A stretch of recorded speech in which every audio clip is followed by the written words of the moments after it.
Paano nga ba natin malalaman kung ang pinagbibiling lupa ay isang clean title?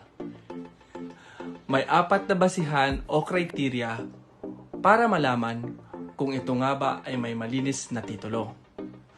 Number 1, dapat meron itong Certificate of Title na pwedeng ma-verify sa Registry of Deeds or RD. Maraming ahente sa online, lalo na sa Facebook, ang nag-aalok ng lot for sale at sinasabing clean title ito. Pero sa katunayan, ang hawak lang nila ay deed of sale at tax declaration. Kung walang certificate of title galing sa RD o Registry of Deeds, hindi natin ito pwedeng tawaging clean title. Number 2, wala itong encumbrances or pananagutan sa isang individual, grupo o korporasyon. Narito ang 2 example na encumbrances. Una, real estate mortgage.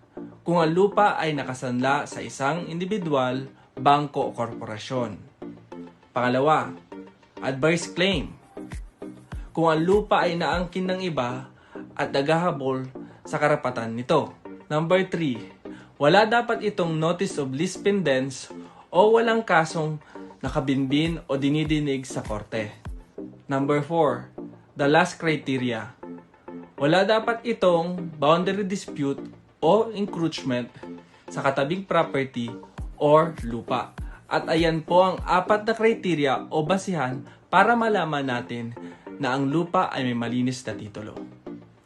At ito ang inyong Chingu na broker, basta lisensyado, garantisado!